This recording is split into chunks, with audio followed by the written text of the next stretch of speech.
ADHDers and allies, how you all doing? Welcome to the ADHD and Me podcast with me, ADHD Girl, where we're trying to raise awareness of all things to do with having ADHD. In today's episode, we're talking about food, glorious food. Just what is the relationship that ADHDers commonly have with food? Why are food addictions linked to ADHD? Why do so many of us struggle with our weight? To find out, I spoke to ADHD coach and entrepreneur Andrew Lambert about his relationship with food and ADHD.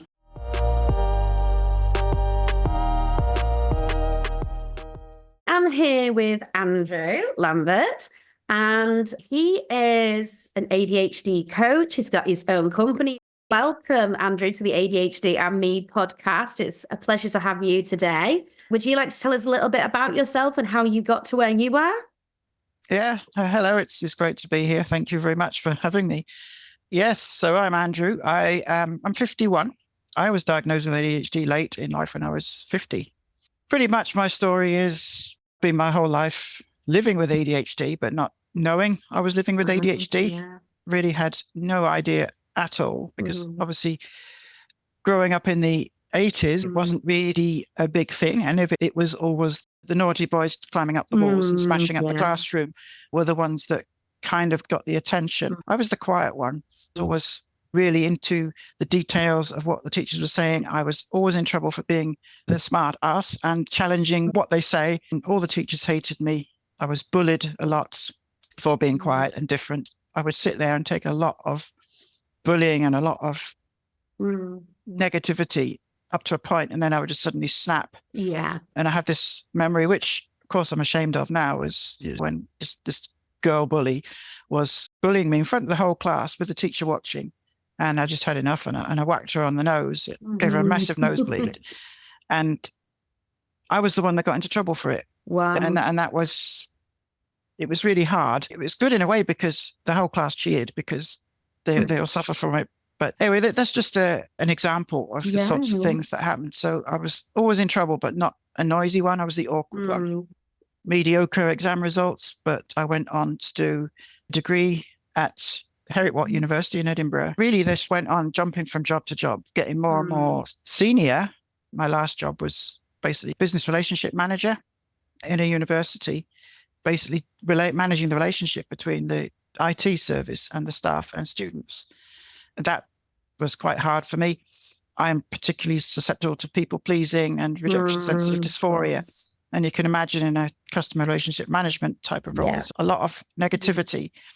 And I found increasingly that my values didn't align with the values of the service we were running and the people.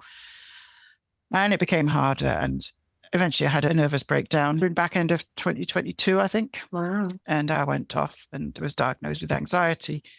And as part of that process, once my anxiety was under control, I started questioning why I was like this. And part of my research is with ADHD, you get very focused on things. Led me up ADHD. And the more I read about ADHD, the more I thought, this is so much me. Work and start my own business up, doing what my true calling was, which is helping other people. So I set up Adaptive, ADHD Active, which I will say it's adaptive and the ADHD is silent. So you say adaptive. I thought that worked quite well. So I provide consultancy, coaching and training for staff to raise awareness. I've just launched a subscription service where people can have a subscription and have sort of chunks of my time to do whatever they like. And that includes things like working on the neuro-inclusion policies and things like that. So you've come a long way since the end of 2022, really. It's definitely from nothing, working for somebody else really all my life. Like a catalyst for driving change, really, which is great. Just letting my mind go, letting me try things. It's just given me so much freedom. I'm much less financially secure than I was, but it's the flip side of that is I'm happier than I've ever been. What's your relationship like with food? Because for me, it's something I really struggle with as an ADHDer. I've always been a bit of a yo dieter. Sometimes I'm in the zone and I lose loads of weight and it's great. And then other times I'm just like, I just can't seem to get into it no matter what. And I just want to know what your relationship with food is like. And two, if it's a common problem you hear amongst your clients about that they either can't lose weight or that they sometimes forget to eat, because obviously it's two different ends of the spectrum with ADHD sometimes. Yeah, it's interesting. And I think you've just touched on the crux of it there. ADHD is very polar. It's all or nothing. Yes, absolutely. But to answer your question, I've always had a very strange relationship with food throughout my life. And again, knowing why, I've had bouts of overeating and being very overweight. I was quite overweight as a younger child. And then when I got to a teenager, I was quite skinny. Right. So I used to eat lots of sweet, sugary things when I was younger. And then I got to the stage where I just didn't eat anything. And that's when I got skinny. Yeah. So you've experienced both ends of it. And it's been quite extreme because I've had bouts of bulimia as well. Wow. Which obviously doesn't work. I have to say that. But it's just, it's been a very rocky relationship. And even now, as I get older, I'm not happy with my weight and how I look. I'm very susceptible to binge eating, sweet things, sugary things, and often have tried various strange diets, from complete starvation diets where I just don't eat anything. The one I'm on at the minute, and I've tried before, it's been the most successful, is a keto diet. Yes, I've tried that one. You don't eat sugar or carbohydrates, and it's all protein and fat. The idea is that your body starts burning fat instead of... Food disorders and ADHD are actually very connected, aren't they? Yeah. Why do you think that is? Do you think it's because of what you mentioned, the kind of the polar opposites, or do you think it's the impulsiveness, or is there any particular reason? It's a bigger problem in society. It's not just ADHD, as we should mention, that have issues with food. But there is a stronger link between food addictions and ADHD. Yeah, it's very much because there's a couple of things really. ADHD is that drive for dopamine and stimulation and things like that. And it's so really what that means is that people are constantly searching out ways to get that stimulation. Yes. One of the ways to do that is to eat food, sugary food, fatty food, and they tend to have very addictive personalities. So once you start something, it's very difficult to stop. And I'm fully the belief that it's all or nothing with ADHD. Yeah. So you either you start overeating, you start binge eating, or you go the other way because that gives you the stimulation, or you go the other way and don't eat or become more anorexic. And that in itself is giving you stimulation because it's a way of almost fighting with your body. Yeah, maintaining control. Yeah, having control over your body. So I've seen and felt both sides, and I see it in a lot of my clients. I don't think there's a single client that would say, "Oh, I don't have a funny relationship with food," and it's because of the addictive personality, the sort of polar all or nothing thing. And I think as well, I would add in, perhaps more controversially and unusually, this whole thing about rebelling. Right. So I saw an article yesterday, it was on BBC News, that researchers said that if you eat 6 slices of ham a day, you're more likely to get diabetes and all this. And what for me that makes me think is, I'm going to eat more meat. Just because you say I shouldn't, I'm going to eat more meat. Yeah. So I think ADHD also has a bit of a rebellious side to it. And I will do things just despite what people are telling me to do. So I think when you see all these messages about food and how you shouldn't do this and you shouldn't do that, I think that makes it worse as well. Because they don't like being told what to do. Yeah, absolutely. Whereas if you just hear nothing, you tend, well, it's food, I'll just eat what I want. And in a way, it's probably better to be like that than to actively start rebelling against these messages. Things like the whole BMI thing that became very big. And that is an example of a really poor measure. It's too average. It's too generic to actually be right, because obviously you get different types of people, different bodies, people that build up muscles, eat lots of protein. And it's so hard to navigate, isn't it? Because it is such a subjective area. And I always say that people with ADHD, we tend to be very subjective because we can think of so many possibilities at once. And that's what makes us such good problem solvers and things like that. But then we also need that structure to certain things to be able to understand them. And I feel, like you said, because with everyone is different in terms of different body types, their BMI isn't always truthful to their body type. things like that. It's such a difficult area to navigate, isn't it? You feel like you can't do wrong for doing right, really. Yeah, it doesn't. As soon as you find something that you like, that you enjoy, that you think is good, for example, a keto diet suits me. I have a lot of energy when I'm on it. I lose weight. I feel better. And then somebody comes along and says, oh, that's wrong. You shouldn't do that. You're going to have a heart attack. You're going to get diabetes, or you're going to, and that's not true. You believe that, and you naturally do want to rebel against it. I do feel like with the keto, it is such a disciplined approach, isn't it? Because it is like all or nothing. It's basically cutting out the carbs, and that's why it works so well for us, because it almost takes out that dopamine hit and gets us used to not having it. But it's getting on it that I struggle with. It's the discipline to actually get started. For me to do something, it's a good time to mention alcohol, because on a carb diet, alcohol is really definitely a no, because there are so many carbs in it. Alcohol is obviously a very big draw for people with ADHD because of the dopamine of the alcohol, the high that you get. Not that it's a particularly nice high, but so you get all that, plus the fact it is actually addictive. So people with ADHD often have addictive habits like smoking, vaping, alcohol, or weed, or whatever it is. And I used to drink quite a lot. And I was drinking, basically I got divorced in 2019. And after that, when I was on my own, I just started drinking a lot more in the house, and I was drinking more and more. And it got to the point where I was drinking regularly every night, a bottle of spirits. And I don't mind saying this because it's a useful learning point, but I realized, I thought, I've got to cut down. And I knew if I tried to cut down, it just would not work. So one day I decided I'm just going to stop. So I drank, not all at once, all the alcohol in the house, and said, I am not going to buy any more alcohol.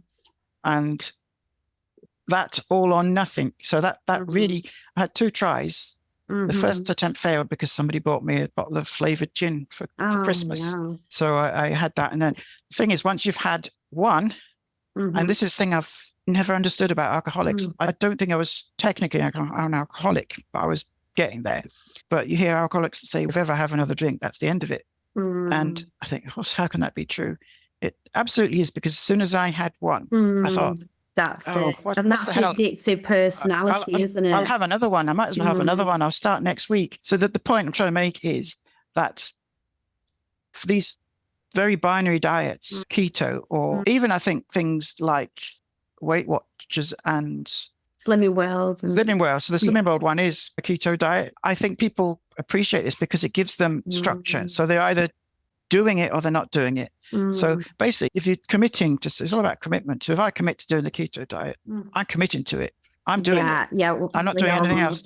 If I was going to be committing to Weight Watchers or whatever, I would be committing to it. I would have the additional accountability of the weigh-ins. And that triggers me into, right, I've got to do this and nothing else. Yeah. Do you think it's all about short-term happiness versus long-term happiness? Because in my mind, I'm like, I need to lose weight by this point. I need to cut down the food. I'll get healthy at this point. But then sometimes I'm out and about with my kids and I'm like, I'm just going to get that cheeseburger because it's the easiest option and it's going to make me happy in the short term as opposed to the long term. We're so impatient, aren't we, as ADHDers? We want the results now. And when we don't see the results straight away, that's when we just think, get it. Absolutely. It's even now, my biggest struggle is, I've got 2 older kids, and when we often go out and have meals, and that McDonald's burger thing, I know I shouldn't do this, but I really want the hit of having that burger. And that I'll blow the whole week's diet because I decided I wanted to have a burger. And it is very much the here and the now. I'm looking for ways to give me something now.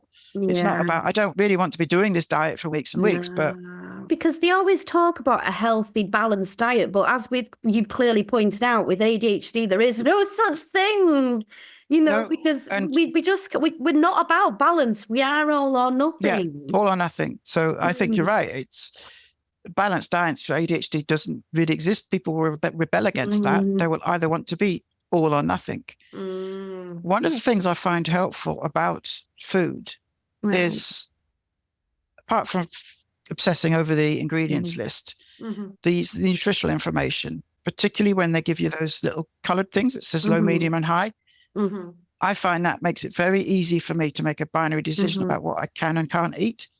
So I look and I actually go and search actively for things low in sugar and low in carbs. That's good. And buy them. So I find that is a nice, quick and easy binary thing that allows me to make decisions about what I can and can't eat. And that rule in my head is I am not going to buy anything which is high in sugar. And as long as I've got that in my mind, I will not. Then I can find the food that I want to eat that will satisfy my needs and also satisfy the diet. So in closing, what advice would you give to one of your clients if they came to you and said, I want to lose weight or I want to focus more on what would you say? What kind of advice would you give there? Because it's so hard, isn't it? What is it just about working towards their goals and working with them as individuals, or do you have? There's no one kind of way fits all, is there really? No, that is the problem. There isn't, and society tells us that there is. So I think first of all, I would explain everything we've talked about here about what the drivers are, why perhaps they have. Try and understand why they actually have this problem, and it might be the binary thing, it might be the obsessive behavior, it might be. It's just about working with them as individuals. So what I would do is really ask them, get them to verbal reason. Why do you like this type of food? Why do you like that type of food? Yes, it's about understanding the psychology behind it, isn't it, really? And I'll encourage them to come up with a diet that suits them. If I sit there and tell them they've got to eat this and they've got to eat that, they'll go and do the opposite. So the session would be basically understanding what they like, what drives them to eat or not to eat, and try and find a happy medium of something that perhaps gives them the stimulation that they need and the control, but without going completely crackers. And also the advice I would give is, if you have a bad day, if you go and eat a whole packet of hobnobs before breakfast, fine, don't feel guilty about it. Don't go into the with ADHD spiral. You're going to have a bad day. Accept it, move on, and have a bad day. I think that's the biggest piece of advice I can give everyone. Don't feel ashamed about it. Don't feel guilty. Move on. Tomorrow's a new day. And don't let that wreck, if you're on a diet, don't let that wreck your diet. Okay. Thank you very much for joining me, Andrew. Unfortunately, we're running out of time, but I think you've provided some very useful advice and a really deep dive into the psyche behind healthy eating. Okay, good. No, I enjoyed talking.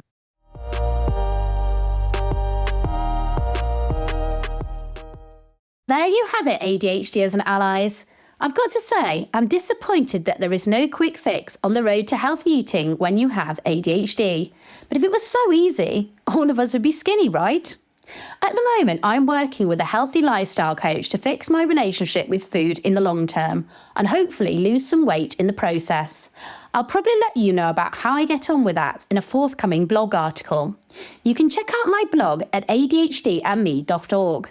But for now, ADHDers and allies, don't forget to love the skin you're in, because whether you think you're too thin or too fat, you are still worthy of people's time and support. Catch you all next time, and take care, listeners.